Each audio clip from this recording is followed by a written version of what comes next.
I'm your host with the most, Welcome 23. You're joining me for Royal Romance Book 3, Chapter 17. Save the date. Save the date, save the world.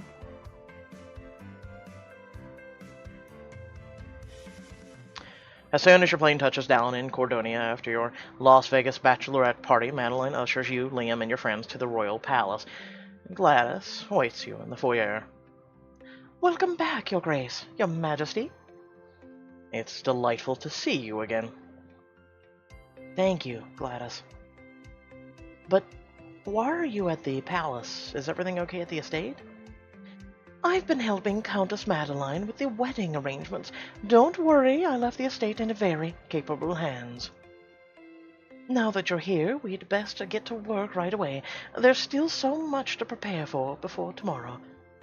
Yes, have you confirmed the setup time with the orchestra and ordered the extra cocktail napkins for the reception? Completed this morning.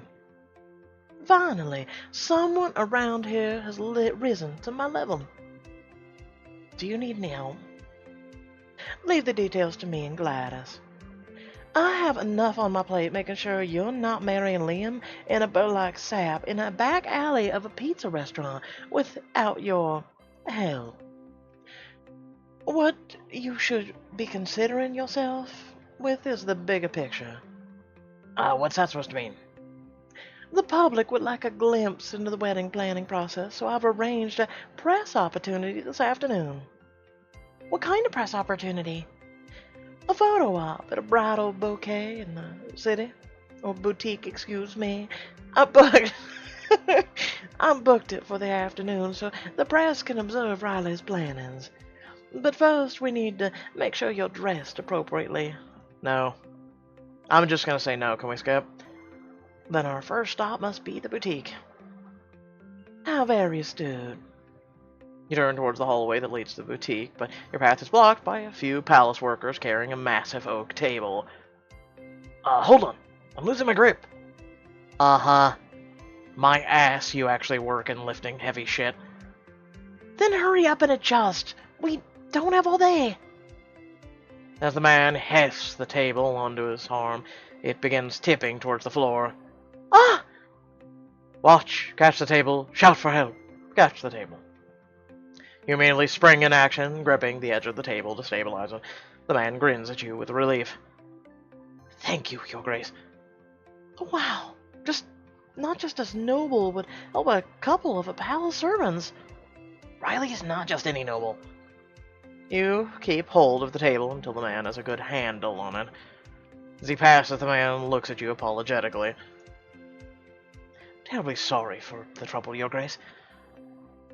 You watch the two workers as they disappear into another wing of the palace. Could we not hire good help? We've got a waitress and just a guy from Hartfeld. I haven't seen them around the palace before. Many workers were hired to prepare for the wedding. The crew will be working here all day. Riley, we have a tight schedule to keep. Right, lead the way. They must have been desperate. You follow Madeline to the boutique and spot a garment bag hanging on the dressing room door. Madeline picks it up and offers it to you. This dress made it through 5 rounds of focus group testing. It's scientifically proven to be the perfect for the occasion. Whoa, whatever happened to instinct? Instinct is what I used to select 16 options we tested. Empiricism is what narrowed it down to 1. The market test was very thorough. Was all that really necessary? The press will have something to say about every aspect of the wedding planning. I can't count for Riley's choices, but at least I can ensure she looks appropriate. I guess I'd better try it on. This passed through all those steps. This is okay. Plan your wedding in style with this daring dress. How in the did that not pass the focus groups? That is and that's not just me saying that. Like, look at that dress. Fits her form. Mwah.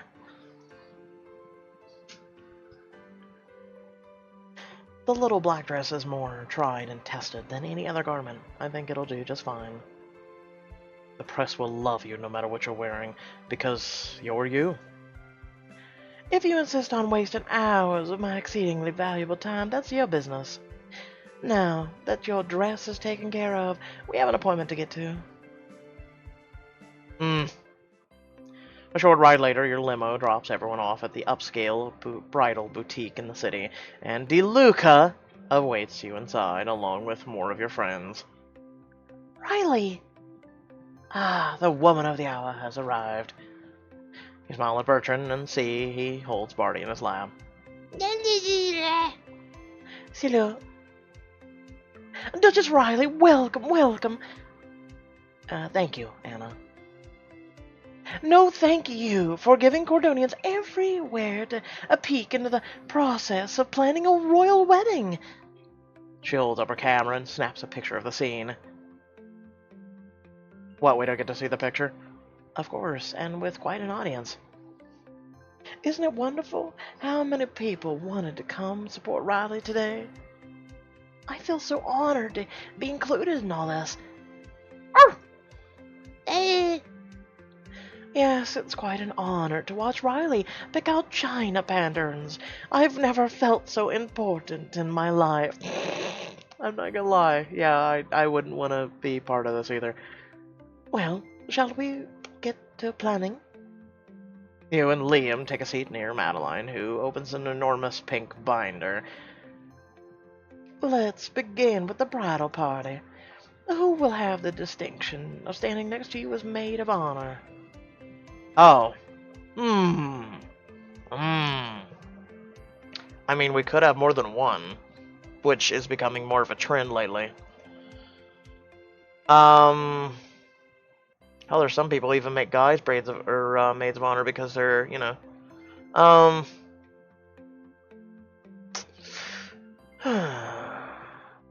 Anna.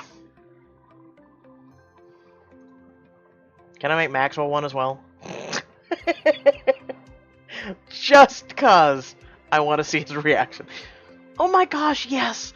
Of course, yes! But you could pick anyone, why me? Well, Hannah, I'm picking you because you're my best friend in the world. I trust you enforce my bridal will. You'll look lovely next to me and Liam without upsetting the bride. Wow, that is a pretentious little answer. You're my best friend in the world. I couldn't pick just anyone. It had to be you. I can't imagine anyone else standing by my side on my big day. Oh, Riley, you're my best friend too. Nothing could ever keep me from your side tomorrow. Your Grace, I'd love to get a picture of you two for the feature. Of course. You stand next to Hannah and smile for the picture. Are we gonna snap it but never say it? That's a yes. Perfection. Liam, what about you? Who would you like to have as your attendant? Technically it's man honor or best man, but sure.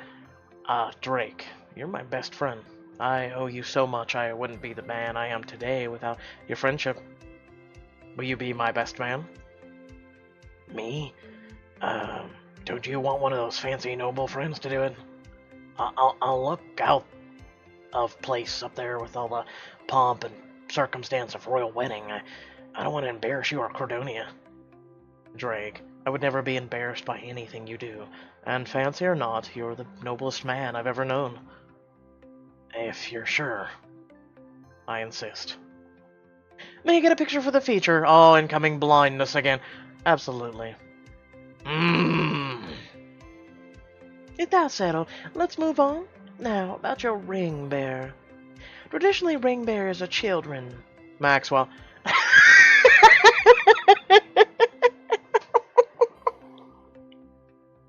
I mean, unless Barty can do it. You must know some children, don't you, Riley? I know one. No, I was talking about Maxwell. Barty? Is he old enough to walk on his own? I see no reason why his mother couldn't carry him down the aisle. Barty would be happy to carry the rings, and I'm certain Savannah would be happy to carry him, if you so choose. Nah. Aw, that would be so cute. Let me guess, it's going to be a diamond choice. There is another choice for you to consider. Historically, many nobles and royals have opted to include Cordonian children as ring bearers and flower girls. Indeed, it's a sign of commitment to the common people. I don't think there's a choice that wouldn't be completely adorable. Oh, it's not gonna be a diamond Oh, Barty! I was hoping Maxwell, but... Splendid. He's already been fitted for a suit, so his appearance won't disappoint. And he's also a baby, so even if he spits up his bespoke suit, everyone will think it's adorable. No, they don't. I hadn't considered that. Perhaps I should get him a bow tie bib. I'm sure Barty will be great, no matter what. You really can't go wrong with a baby, especially one as cute as my awesome little nephew. That just leaves one more role to fulfill, Riley. The officiant. Doesn't that cathedral have someone to perform wedding ceremonies?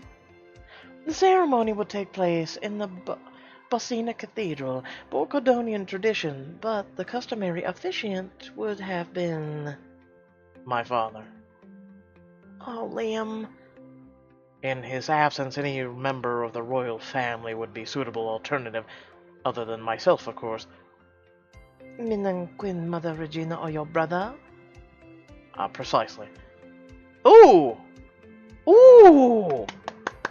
Ooh! It would give us a chance to see Leo again. But it would also be respectful to Regina. This one's a tough choice, actually. I think it only... I mean, I'm assuming we'll see Leo regardless. I'm gonna go with Queen or Mother, because... yeah. R.I.P. Constantine. If King Father was absolutely supposed to do it, it's only right that the Queen Mother stand in his place. I'm sure she will agree. Well, that's all the roles. What do you think, Liam? I think it would be marvelous, my love. Is there anything that you would like to add to your arrangements, Your Majesty? Nothing that I can think of. Riley's happiness is all I care about. Are you sure you don't need a mountain of baklava? You used to crave that stuff at every party. I'm sure. The only thing I need is Riley. No, I'd still go for a mountain of baklava too. You turn to Madeline. Anything else on the docket today? For you? Not at the moment. I will be confirming delivery times with all of our vendors and communicating with the Cordonian television networks to make sure everything is flawless for tomorrow. But you have, go have an iced tea or something, I suppose. Not even picking out my wedding dress? This is a bridal boutique after all. Anna is putting the finishing touches on your dress. I'm surprised you didn't say dresses, because I'm sure it's going to be a diamond of choice. Anna's making my dress? Oh wow, the DeLuca bridal line is extremely exclusive. Which reminds me... Madeline reaches into a large bag of her chair and pulls out a spool of lace. She offers it to Anna. The very finest lace Grona has to offer, as you requested. Excellent, Duchess Riley. Your one-of-a-kind DeLuca gown will be ready for you tomorrow. Wow, I can't wait to see it. Don't women get fitted for this shit? Like, down to... Like, it takes a month in advance. There's tailors. They measure your waist down to the very, like, millimeter and all this shit. Remember rules of engagement? Yes. No. Apparently they just know her measurements by... I don't know. See you soon. Your posse begins to filter out of the bridal boutique while Gladys and Madeline discuss the last few details. When you reach the door, Liam fills the frame, holding you back. I was hoping to steal a moment of your time. It cost diamonds. I'm very tired from today. This has been exhausting. You can't steal what I give you freely. Freely, my ass. You lean in and give Liam a tender peck on the lips. He returns the kiss and then pulls away smiling. Hey, we're getting married tomorrow. Yes, we are. I can't believe this is really happening. It's finally here. Everything we wanted and fought for. It's like a fairy tale coming true before our eyes. It does seem kind of unreal, but it isn't. Tomorrow we will be husband and wife. I just can't wait for you to officially be mine, and me yours. It can't be soon enough. Liam looks deep into your eyes and smiles. I was thinking, now that you've chosen the officiant, how do you want to be pronounced? Pronounced? I was picturing Riley? The pronouncement is part of where the officiant says, I now pronounce you, and then I get to kiss the bride. Oh, well, they should say, I now pronounce you joined in marriage, partners for life, husband and wife. I mean, I don't see. I could see if maybe this was like male on male, girl on girl, partners for life. I could see that. Husband and wife is the typical male-female marriage, and joined in marriage. Joined in marriage is husband and wife, just atypical shit. It's perfect. I'll make sure Regina gets the message. You're the best.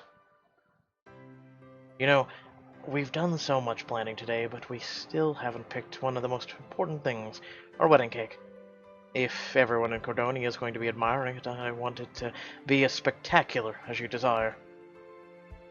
If you're hungry, Liam, you can just tell me.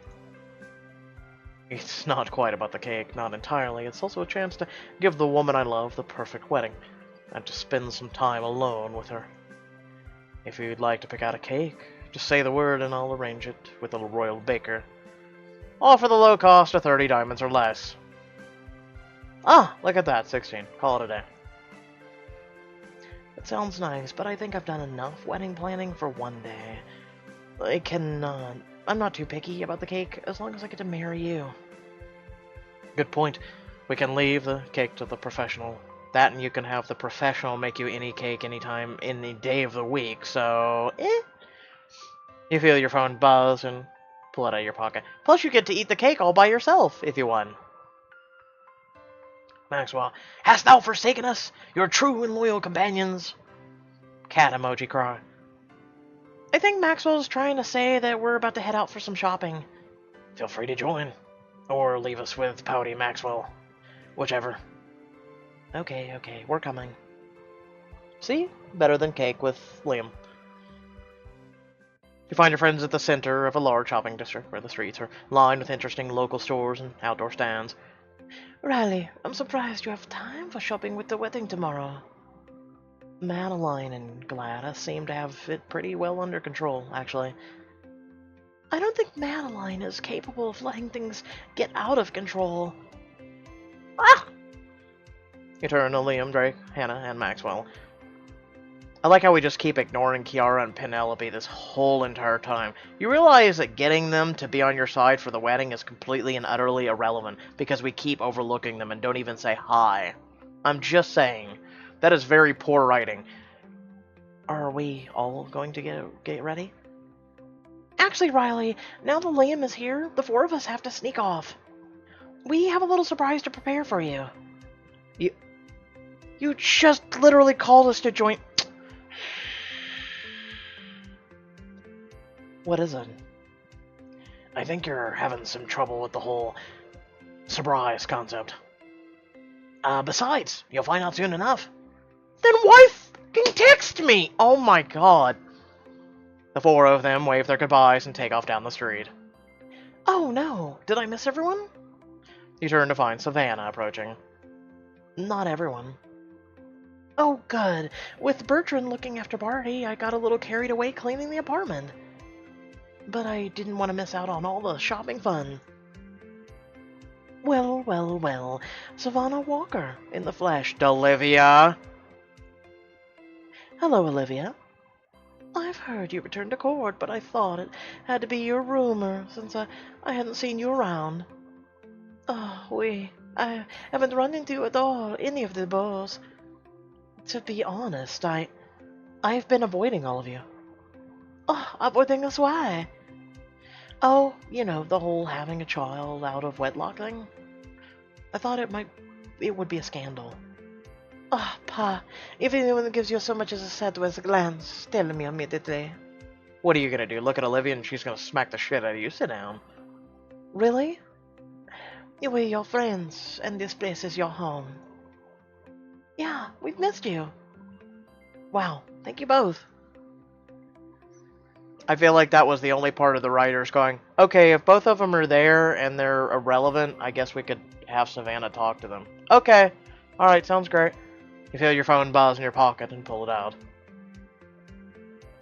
Riley, while you're out today, keep an eye out for wedding favors and gifts for your bridal party. Per Cordonian tradition, it's appropriate to offer something to your fiancé in closest attendance. Any suggestions? I guess. Are you asking me to plan your entire wedding and select your gifts for your closest friends? Honestly. Never mind, I'll handle it. That's what I thought. Smackdown by Madeline. Everything okay? Yeah, just looks like I have some emergency gift selecting to do. Well, if you'd like some help, I'm more than happy to go with you. Besides, I was hoping for a moment alone with you today, to ask your advice. My advice? About what? Well, about Bertrand. You know better than almost anyone, and he trusts you. Is that why you came out here because today? To get advice about Bertrand? It's part of it. I also had to face the other ladies at some point, and if I'm ever going to rejoin the court, life, I'm here. Bertrand was eager to spend more time with Barty today, so here I am. Well, then how about a little quid pro quo? You help me with these gifts, and I'll give you advice about Bertrand. That sounds like a fair deal. Your group starts walking down the sidewalk, window shopping, as you pass storefronts full of stylish clothes and electric treasures. Anything I should know about the picking out Cordonian wedding favors? Usually the bride selects something she knows everyone will like. Chocolates, cookies, something like that. Oh, that's right, Madeline faked her chocolate allergy. We should still get her some chocolate. Simple and sweet. I can get behind that. This is for Hannah. Chocolate. Soon you come across a cozy patisserie with intricate pastries, candies, cakes displayed in the window. This place looks perfect. You step into the shop with the group. Penelope is immediately drawn to the chocolates lined across a case in the back. Oh, look at these little bonbons. Each one is so pretty and detailed. I don't think anything can surpass the macaroons. Besides them, just look at the color. Well, either could work for the wedding favor. Macaroons, chocolates. Macaroons, macaroons. I've never been fond of macaroons. I'm just saying. So, chocolates. Especially dark chocolate. Lots of different people are getting this favor. Variety seems like a good idea. Chocolate in any form is always a good idea. Savannah steps up to the counter and shares a short conversation with the owner. All set. They'll have the favors delivered to you as soon as they're ready. You guys want to keep looking around for a bit? You all go ahead. I'll catch up soon. I want to ask the confectioner if they make anything safe for poodles. Oh, God. You walk past a few quaint boutiques, cafes, before coming across a window shop with a gold-trimmed sign reading, The Gilded Apple. What is this shop? Looks très mysterious. I just looked it up on my phone. It says they carry rare and wondrous items of ancient Cordonia. Let's check it out. I'm game. The Navrakas Armory could use some new additions. Ancient Cordonian blacksmiths had such a delightful flair for the dramatic when it came to deadly weapons. You notice how when she fades away, nothing happens. When our MC fades in and out, you can see through her black dress. I don't understand. You step inside the shop where you discover shelf after shelf of unique treasures from across Cordonia. Just look at this place. I feel like I could get lost in here for hours. You move towards the shelves as Kiara and Olivia explore the back of the shop. Soon your eyes are drawn to an old leather tome laid out open across a delicate wood stand. According to the placard, it's an old history book handwritten by scribes. Well, then I guess their hands got tired at some point because the back looks like it's just blank pages. I wish Liam could see this. He'd really appreciate it. Especially the blank chapter rarity. What do you get for the man who has everything? Well, the book really seems like it's one of a kind, just like Liam. Aww. You know, Riley, many Corndonian brides don't stop at favors. A lot of the time, they pick out special thank you gifts for people who have, like with the wedding. Even their future spouse. If you think Liam would like that book, you should get it for him. Or, let me predict, 16 diamonds. Oh, that'd be a fun idea. Let's hold on to it for now and see what else we can find in there.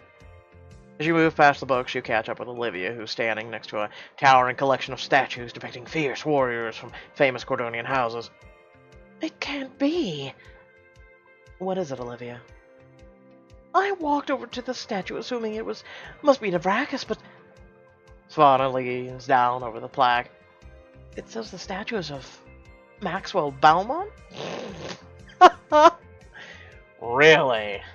So this shop is full of shit. Warrior statue.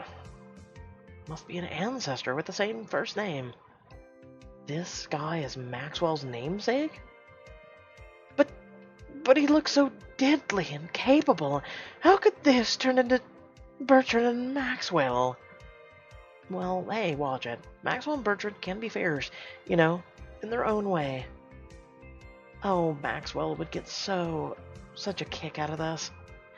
I can see it now. The statue installed in the center of the Beaumont foyer. A half-drunken Maxwell with a ladder trying to open champagne with a spear. I mean, he's improved. I think Maxwell and Bertrand would fight over it, so we'll go with foyer. Bertrand's talked about putting a fountain there someday. I wonder what he'd make of this greeting his guest instead. This can't be right. They've got to be Navrakis back here. Olivia begins to examine each of the statue's plaques as you continue to step through the shop with Savannah. I wonder if someone will make a statue like that of Barty someday. Speaking of the Beaumont legacy, you wanted to talk about Bertrand, right? I saw you guys talking, at least. He surprised me with a very abrupt admission about the Beaumont fortune, mostly that there isn't one. You don't sound too happy about that. I couldn't care less about the money. It's just, I don't understand why he waited so long to admit it. Doesn't he trust me? I know Bertrand cares about me, but it's like there's some kind of barrier between us. I just wish I knew what to say to him. Have you tried asking Drake for advice? Your brother can be oddly insightful at times. I've asked, but his older brother protection protocols keep kicking in before I get more than a sentence out. He just keeps reminding me that I don't have to rely on Bertrand if I don't want to, but I do want to. I really like Bertrand, even if others can't see why. Obviously it's his... Okay, so we're talking about Bertrand here. I think he does care and has affection, but it is under the stern exterior. I'm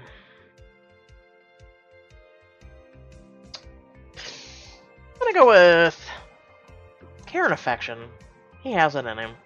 He definitely cares. Sometimes I think he only has trouble expressing himself because his heart's so big that he has trouble staring at... Oh!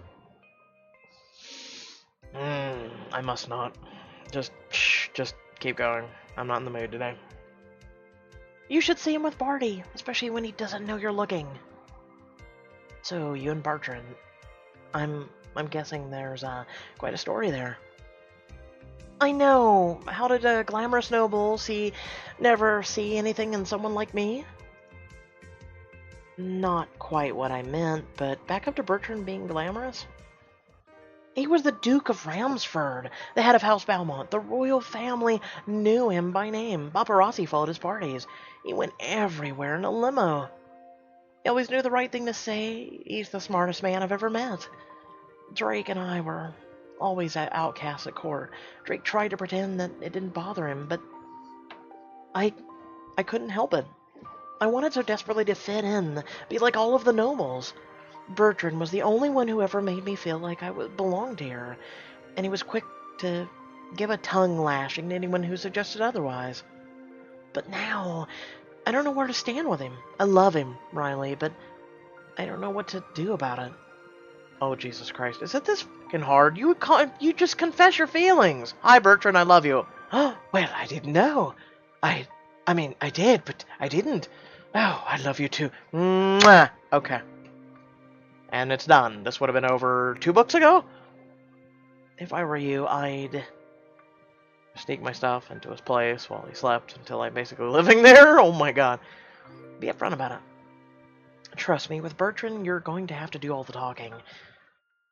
Every time I try, everything just gets all muddled. That doesn't mean you should stop trying. If you love each other, you should be together. You shouldn't let anything stand in your way. Thanks, Riley. As you continue to peruse the shop, you notice Savannah looking at a carved wooden whiskey box for Drake. Old wood, craftsmanship, old whiskey. This could be an amazing gift for my brother. We just have to find a bottle to put in it. He could literally take a bottle of Jack Daniels and he'd be content as shit in that box. I think I've got a better idea. You lift a small bag of marshmallows from a nearby rack of fancy confections and put it in the box. What? No! Why? That's wrong. That is wrong. That is really wrong. Okay, I have to ask why marshmallows? Because he loves s'mores? So when he opens it expecting whiskey, he says, well, no, that is wrong. We'll all get a huge laugh. Just imagine the look on his face. That would be priceless. It's the perfect gag. I get a little good-natured ragging in about him being a secret softie, but he still ends up with a box he likes. Knowing Drake, he'll probably think he got one over on you when he realizes how great the empty box is. And how I won't admit that I planned it that way. Just one more layer to the gift. You begin to move back towards the front of the shop when you see Kiara peering in through a fancy wooden telescope. My father has one just like this in yesterday when I was small. He told me I could see the whole of Europe through the lenses if I knew where to look. Silly me, I believed him and wasted more than a few afternoons setting it up in different places around the balcony. Hannah would adore this. I'm telling you, the writers just are shit. Come on! Here Kiara's like, oh, I would adore this. No, Hannah would adore this. Really? What? What? Oh, Jesus fucking Christ. Does she have an astronomer hobby I don't know about? Well, she sees it as a message. The greatest path is to follow whichever you choose for yourself. Search out your passions, wherever they may be. And I'm gonna go with that. The stars are endless, filled with wonder and mystery, and with a telescope at hand, you're free to look at any of them. Hannah spends her whole life being told people would judge her by her talents, clothes, name, and position, but that's not who she is.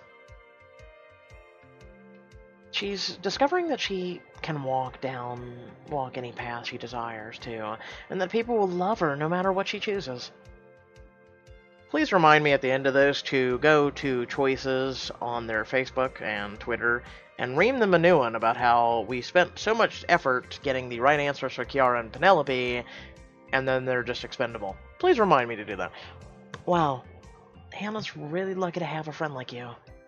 The next time I see my father, I will have to scold him for tricking his younger daughter instead of passing on such an inspiring lesson. As you near the register, everything she just said is completely irrelevant. You look back on the items you found. I know the wedding's budget pretty much set, but I'm sure there's enough room to buy one of these. One? One! Really, one?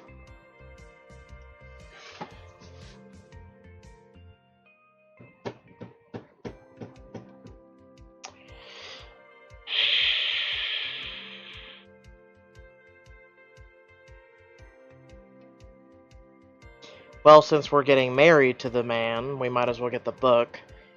I'm glad we pretentiously went through here and wasted about 5 to 10 minutes picking out all these items, ignoring Penelope and Kiara completely for this. I'm actually pissed now. Good choice. It's not the sort of thing you can just find anywhere. It seems like a shame to leave the others behind. They felt so perfect for everyone. And cue the diamonds. There's nothing stopping you from buying them yourself if you want each of your friends to have something special. Each gift you buy will unlock a special scene with its recipient. You could buy them all, or each and every one of them is 12. Ah. No, I'm happy with what I've picked out. The clerk carefully wraps her book. I wonder where everyone else got off to. You and the others walk back outside to the town square. I'm in a really bad mood to do this book right now. I'm just not in the mood. Like, they're completely ignoring people. Like they're not even existing. We might as well have not even tried to get the best answers because they're irrelevant. Riley, there you are! It's time to return to the palace. You'll need plenty of beauty sleep, so you're well rested for tomorrow. I'll call for the car. The streets have grown busier as the shops close and the patrons head for the restaurants, their cars, and their apartments. Hey, isn't that King Liam? And Duchess Riley! Grumpy man, that's me right now. The crowd begins to form around you in the square. Mara grimaces as she attempts to establish a security perimeter. For the safety of Duchess Riley and His Majesty the King, stay back. Duchess Riley, I'm so excited for tomorrow! Oh. I'm sure it's going to be a momentous day. Thank you. The crowd grows, and Morris forces struggle to contain the commotion. When will the link to the live stream of the ceremony be up? Lady Riley, over here. Can I get a picture with you? Hey, give her some breathing room. You think you see a familiar face in the throng. Who do you recognize? This guy, since he's a worker? We saw him earlier? Hey, it's the man from the palace this morning. The one Gladys said was a worker who'd be there all day. You make eye contact with him for a moment. There's a look of surprise on his face, which hardens as he slips his hand into his pocket. You see the glint of metal, like a gun. Mara, guards! Your guard spring in action, moving to intercept the man. He turns and starts sprinting through the crowded square. What? He was gonna shoot us? Oh, wow, okay. Arrest that man! Mara gains ground on him. She leaps through the air towards him, barrels into him, knocking him into the ground. She's got him! But who is he? I think we're about to find out. Mara escorts the now handcuffed man towards you. Surrounded by the contingent of guards, she holds something towards you and Liam. We found this in his pocket, Your Majesty. You look closer and see that she holds a handgun. Liam steps forward, coldly eyeing the restrained man. There's more. She holds out a crumpled piece of paper that you and Liam inspect. I'd love to read it. These are the rules for the wedding. The place we ordered the favors from. He's been spying on me all day, gathering information on the wedding. The restrained man spits at your feet. You'll never stop us. Cordonian's true leader, Anton Severus, would prevail. Take him to one of the palace holding cells. I mean, I guess I picked good? Or was this just meant to happen? As Mara and the guards lead him away, you turn to your friends. If he was taking notes on your plans, that must mean they're planning to attack the wedding. It makes sense. It's a high-profile event with all of Anton's enemies on the guest list. Yes. And now we know when they're going to strike. This changes everything. No, this changes nothing. This is Pixelberry's lackluster attempt to make more drama in a book that's 3 books long. Your enemies are planning to attack at your wedding. Will your captive's information help you stop the plot? Find out in the next chapter. I get in these moods where I just perceptively see everything and how horrible writing is. Okay? Like, I'm just sitting here going, so what I could do is create I could go to the Unity engine, or I could do one better and go to the Unreal engine. I could create a whole entire story based off of just gibberish. I could put it together probably somewhat better than this, and I could probably make it shorter and without diamond editions. And probably for the low cost of $5 per app. I mean, what? I'm just not in the mood for this today. I'm just not in the mood. I had a really bad night. I don't feel good. And I just see through the shit. It irks me. It irks the shit out of me. They get to speak, and it irks the shit out of me because I feel how Kiara and Penelope have felt. Where you say something and people just completely ignore you. Like you didn't say shit at all. Like you're completely irrelevant. And that just irks me. You should have said, yeah, or okay, or uh-huh, or something, just to acknowledge their presence. This was very poorly done. This is very poorly done. It was extremely longer, but if you think of the longness of the chapter, and it's not extremely long, let's be honest, Bloodbound, they put in more effort for that. Some chapters are 40 to 60 minutes. And this one was extremely irrelevant. It just had a lot of irrelevant things. Like, it's just a run-on sentence. It never ends. It never has a comma. It never has a period. It just keeps going, like this. It's just really, it's really bad. I don't know. I'm not gonna rant. I just feel that's how I feel. Feel free to drop in the comment section. Let me know if I'm out of place. Let me know if I'm wrong. Maybe I'm just in a bad mood, even though I've had my coffee already. I guess I could have been worse. I just see through story holes like this, and today they're just giant, just potholes in the street that are ruining my tires of enjoying this. I don't know. I don't know. Versus, hey, you know what? You want a good, fun story, guys? Go check out Cupcake Spies and Despicable Guys. It's a really fun book. It ended, unfortunately, after 15 or 11 chapters. It was a really fun book that doesn't involve screwing everybody that's walking, talking, or living. It's just a really fun book that's very underrated.